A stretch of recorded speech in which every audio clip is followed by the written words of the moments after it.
BJPയെ ഭയന്ന് എത്ര പേരാണ് കേരളത്തിൽ ബീഫ് കഴിക്കൽ നിർത്തിയത്? എന്തെങ്കിലും ഐഡിയ ഉണ്ടോ ആർക്കെങ്കിലും? എൻ്റെ അറിവിൽ അങ്ങനെ ആരും ബീഫ് കഴിക്കൽ നിർത്തിയിട്ടൊന്നുമില്ല, ഞാനടക്കം. പിന്നെ എന്തിനാണ് ഈ പാർട്ടിയെക്കുറിച്ച് തെറ്റായ അഭിപ്രായം പറഞ്ഞ് പ്രചരിപ്പിച്ച് നാട്ടുകാരെ വെറുപ്പിക്കുന്നത്? അപ്പോൾ ഈ ഒരു ചോദ്യം ഞാൻ ചോദിക്കുന്നത്, സാധാരണക്കാരനാണ് ഇങ്ങനെ ഒരു കാര്യങ്ങളൊക്കെ പറയുന്നത്, അല്ലെങ്കിൽ പൊളിറ്റിക്സിലുള്ള ഒരാൾ, ഒരു പൊളിറ്റിക്കൽ ലീഡറോ അങ്ങനെ ആരെങ്കിലും പറയുകയാണെങ്കിൽ കുഴപ്പമില്ല.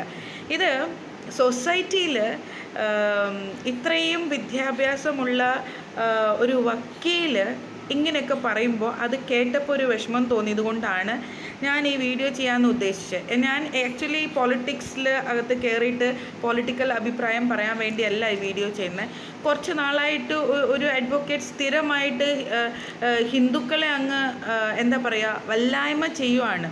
ഇവിടെ ഹിന്ദു, മുസ്ലിം, ക്രിസ്ത്യൻസ് എല്ലാം ബ്രദേഴ്സ് ആൻഡ് സിസ്റ്റേഴ്സ് ആയിട്ടാണ് നമ്മൾ കാണുന്നത്. അറ്റ്ലീസ്റ്റ് ഒരു വിഭാഗം ആളുകൾ, നല്ലൊരു പെർസെൻറ്റേജ് ആളുകൾ അങ്ങനെയാണ് കാണുന്നത്. നമ്മൾ ആരെയും അങ്ങോട്ടും ഇങ്ങോട്ടും അടി ഉണ്ടാക്കിപ്പിക്കാനോ ഫൈറ്റ് ഉണ്ടാക്കിപ്പിക്കാനോ ഉള്ളൊരു ഇഷ്യൂസൊന്നും നമ്മൾ ഉണ്ടാക്കാറില്ല. പ്രത്യേകിച്ചും വക്കീൽമാരിത് ചെയ്യാമെന്ന് പറഞ്ഞാൽ ഭയങ്കര മോശം പരിപാടിയാണ്. ഓക്കെ, അപ്പോൾ ഇവിടെ പല ദിവസമായിട്ട് ഇങ്ങനെ വീഡിയോസ് BJPയുടെ അഗേൻസ്റ്റ് ഇടുന്നുണ്ട്. BJP എന്നുള്ളൊരു പാർട്ടിയുടെ പേര് ഇടുന്നില്ല എന്നുള്ളൊരു ചോറ് കഴിക്കുന്ന എല്ലാവർക്കും മനസ്സിലാവും ഇത് ആ പാർട്ടിയാണ് പറയണേന്നുള്ളത്. ഇവിടെ ബീഫ് കഴിക്കാൻ പറ്റില്ല, സിനിമ എടുക്കാൻ പറ്റില്ല, അങ്ങനെ പല കാരണങ്ങൾ പറഞ്ഞ് ഇവിടെ ആ പ്രോബ്ലമാണ്, ഇവിടെ ഈ പ്രോബ്ലമാണെന്ന് പറഞ്ഞ് വീഡിയോസ് ചെയ്യുന്നുണ്ട്. ഇവിടെ അങ്ങനെ ഒരു പ്രോബ്ലവും ഇല്ലെന്നേ.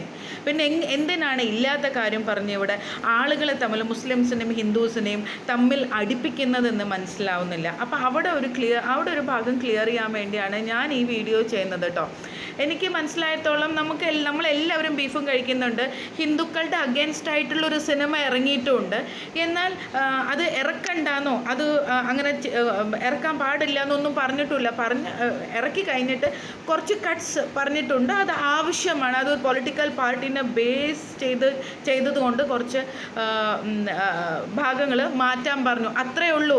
നമ്മുടെ നാട്ടിൽ, നമ്മുടെ കേരളത്തിൽ ഒരു 4-5 സിനിമകളുണ്ട്, അത് പുറത്തേക്ക് എടുക്കാൻ സമ്മതിച്ചിട്ടില്ല സുഹൃത്തുക്കളെ. അപ്പോൾ അതിൻ്റെ അർത്ഥം എന്താണ്? ഇവിടെ ഹിന്ദുക്കളുടെ അഗേൻസ്റ്റ് ആയിട്ടുള്ളൊരു സിനിമ എടുത്തിട്ട് അത് പ്രചരിപ്പിക്കുകയും ചെയ്തു, ആളുകൾ കണ്ടുകയും ചെയ്തു, എല്ലാവരും അപ്രീഷിയേറ്റ് ചെയ്യുന്നുണ്ട്. ആരും അതിൻ്റെ അഗേൻസ്റ്റ് കയറുന്ന കൊടി പിടിച്ചിട്ടൊന്നുമില്ല. പിടിച്ചു ചില കാര്യങ്ങൾ മാത്രം, അത് ചെയ്യാൻ പാടില്ലാത്ത കാര്യങ്ങൾ. അതുകൊണ്ട് തന്നെ സെൻസർ ബോർഡ് അതിനെ കട്ട് ചെയ്തു, കുറച്ച് ഭാഗങ്ങൾ കട്ട് ചെയ്തു. എന്നാലും ആ മൂവി നടന്നു, ആ മൂവീനെ ഇറക്കാനുള്ള കറേജ് ഉണ്ടായിരുന്നു ഹിന്ദുക്കൾക്ക്. അതേസമയം കേരളത്തിൽ there are 3 to 4 I think 5 സിനിമകൾ ഉണ്ട്, അത് പെട്ടിക്കകത്ത് കിടക്കുവാണിടോ, അത് പുറത്തേക്ക് ഇറക്കാൻ സമ്മതിച്ചിട്ടില്ല. അങ്ങനെ നോക്കുമ്പോൾ ഈ കുറ്റപ്പെടുത്തിക്കൊണ്ടിരിക്കുന്ന പാർട്ടി ഉണ്ടല്ലോ, BJP തന്നെ, അവരെ സമ്മതിക്കണമെന്നേ എനിക്ക് പറയാനുള്ളൂ. ഞാൻ ഒരു പാർട്ടിനകത്തും കിടന്ന അഭിപ്രായമൊന്നും പറയണം. എല്ലാവർക്കും അവരവരുടേതായ അഭിപ്രായ സ്വാതന്ത്ര്യമുണ്ട്, എല്ലാവർക്കും പൊളിറ്റിക്കൽ ഫ്രീഡം എല്ലാവർക്കും ഉണ്ട്. അത് ഞാൻ ഇവിടെ പറയേണ്ട കാര്യമൊന്നുമില്ല. എൻ്റെ പാർട്ടി നിങ്ങളുടെ മേളിൽ കിടന്ന് നിങ്ങളുടെ തലയ്ക്ക് വെച്ച് നിങ്ങളും അത് ഫോളോ ചെയ്യുന്നൊന്നും പറയാനുള്ള അധികാരം എനിക്കില്ല. ഓരോരുത്തർക്കും ഓരോരുത്തരുടെ ഇഷ്ടമാണ് എന്ന് കരുതി ഒരു പാർട്ടി പറയാത്ത കാര്യം, ഒരു പാർട്ടി ചെയ്യാത്ത കാര്യം എടുത്ത് പറഞ്ഞ ആ പാർട്ടി അല്ലെങ്കിൽ ആ ഒരു പെർട്ടിക്കുലർ റിലീജിയനെ, ഹിന്ദുക്കളെ തന്നെ എന്ന് പറയാം, ഈ ഹിന്ദുക്കളെ ടാർഗറ്റ് ചെയ്തുകൊണ്ടിരുന്ന് കുറച്ച് ദിവസങ്ങളായി ഒരു അഡ്വക്കേറ്റ് ഇങ്ങനെ ടാർഗറ്റ് ചെയ്തുകൊണ്ടിരിക്കുന്നത്. എന്തുകൊണ്ടാണ് അത് ചെയ്തുകൊണ്ടിരിക്കുന്നത്? വളരെ മോശമായിട്ടുള്ള പരിപാടിയാണ്. ഒരു സാധാരണക്കാരനാണ് ഇത് ചെയ്യുന്നതെങ്കിൽ ഇത്രയും ബുദ്ധിമുട്ടില്ല. ഒരു വക്കീലാണ്, വക്കീലുമാർ നല്ലൊരു എക്സാമ്പിൾ കൊടുക്കേണ്ടതാണ് സൊസൈറ്റിക്ക്. അതേസമയം ഇങ്ങനെ ആവശ്യമില്ലാത്ത തെറ്റായ കാര്യങ്ങൾ പ്രചരിപ്പിച്ച് ഹിന്ദുക്കളെയും മുസ്ലിംകളെയും കിടന്ന് അടി ഉണ്ടാക്കിപ്പിക്കുക വളരെ മോശമായിട്ടുള്ളൊരു ഫീലാണ് എനിക്ക് തോന്നിയത്. അതുകൊണ്ടാണ് ഞാൻ ഈ വീഡിയോ ചെയ്യാമെന്ന് വിചാരിച്ചത്. I have nothing personal against that particular advocate, അല്ലെങ്കിൽ ഈ പെർട്ടിക്കുലർ ആൾ, ആരുമില്ല. അപ്പോൾ എനിക്ക് ചുരുക്കത്തിൽ മനസ്സിലായിട്ടുള്ളത്, ഈ ദേഷ്യവും ഈ പ്രശ്നങ്ങളെല്ലാം പാർട്ടിയുടെ അഗേൻസ്റ്റല്ല, ഒറ്റൊരു വ്യക്തിയുടെ അഗേൻസ്റ്റാണ്. അത് മോദിജിയുടെ അഗേൻസ്റ്റാണ്. He is a strong political leader, അതിലൊരു സംശയവുമില്ല. ഇനി ഇതേ മോദിജി കമ്മ്യൂണിസ്റ്റ് പാർട്ടിയുടെ ഒരു ലീഡർ ആയിരുന്നെങ്കിൽ, അല്ലെങ്കിൽ കോൺഗ്രസ് പാർട്ടിയുടെ ഒരു leader ആയിരുന്നെങ്കിലും everyone would appreciate, because he is a kind of man who can hold nation together. ഹിന്ദുക്കൾ ഇന്ന് സേഫ് ആണെങ്കിൽ മോദിയുടെ കയ്യിൽ തന്നെ. Only Modi can what to say Indian Hindus are safe only in the hands of Modi. അതിൽ സംശയമൊന്നുമില്ല. പക്ഷെ ഇവിടെ അത് പറയേണ്ട ആവശ്യമൊന്നുമില്ല. അത് ഓരോരുത്തരുടെ ഇഷ്ടവും വിശ്വാസവും ഒക്കെയാണ്. പക്ഷെ ഒരു പൊളിറ്റിക്കൽ പാർട്ടീനെ അല്ലെങ്കിൽ ഒരു പെർട്ടിക്കുലർ റിലീജനെ ടാർഗറ്റ് ചെയ്തുകൊണ്ട് ഒരു വീഡിയോ ചെയ്തുകൊണ്ടിരിക്കുന്നത് കൊണ്ട് ഈ ഒരു വീഡിയോ ചെയ്യുന്നതേ ഉള്ളൂ. അല്ലാതെ ഇവിടെ എനിക്ക് ഇങ്ങനത്തെ റിലീജിയസ് കാര്യങ്ങളോ അല്ലെങ്കിൽ പൊളിറ്റിക്കൽ ഇഷ്യൂസ് പറഞ്ഞ് വീഡിയോ ചെയ്യാനുള്ള ഒരു താല്പര്യവുമില്ല. ഇവിടെ ലോ ആണ്, പുതിയ ലോസ് വരുന്നത് ആളുകൾക്ക് പറഞ്ഞു കൊടുക്കുക, മനസ്സിലാക്കി കൊടുക്കുക എന്നുള്ള ജോലി മാത്രമാണ് വക്കീൽമാർ ചെയ്യേണ്ടത് എന്ന് വിശ്വസിക്കുന്ന ഒരാൾ. പക്ഷേ ഇങ്ങനെ വക്കീൽമാർ തന്നെ ഈ പരിപാടിക്ക് നടന്നു കഴിഞ്ഞാൽ നമ്മുടെ മനസ്സിനകത്തും ഒരു സംഭവമുണ്ട്.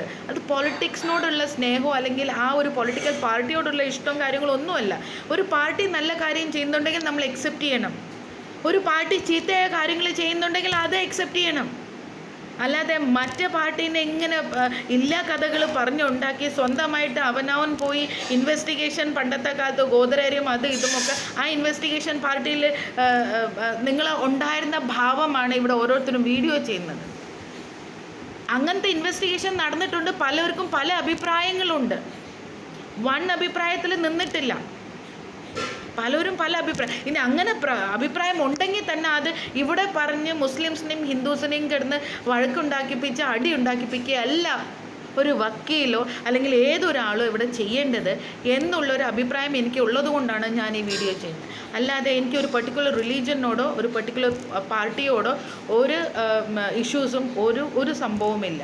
അങ്ങനെ ഒരു ഇത്രയും ഹൈലി എഡ്യൂക്കേറ്റഡ് ആയിട്ടുള്ള സിറ്റിസൻസ് തന്നെ ഇങ്ങനെ ചെയ്യുമ്പോൾ അത് വളരെ വിഷമമുള്ളൊരു കാര്യമാണെന്ന് തോന്നിയത് കൊണ്ട് പറഞ്ഞതാണ്. നിങ്ങൾക്ക് നിങ്ങളുടെ കമൻസ് തീർച്ചയായിട്ടും ഇവിടെ പറയാം. ഒരു ഹിന്ദു നമ്മുടെ കേരളത്തിൽ ബീഫ് കഴിക്കൽ നിർത്തിയിട്ടില്ല BJPയെ പേടിച്ച്. ഒരു ഹിന്ദുവിൻ്റെ അഗേൻസ്റ്റുള്ള മൂവി ഇറക്കണ്ടെന്ന് പറഞ്ഞിട്ടില്ല, പെട്ടിയിൽ വെച്ചിട്ടുമില്ല, നടത്തിയിട്ടുണ്ട്. പിന്നെ സെൻസർ ബോർഡിന് തോന്നി ചില ഭാഗങ്ങൾ കട്ട് ചെയ്യണമെന്ന് കട്ട് ചെയ്തു, അത്ര തന്നെ. എന്തെങ്കിലും അഭിപ്രായമുണ്ടെങ്കിൽ തീർച്ചയായിട്ടും ഇവിടെ പറയാം. Bye guys.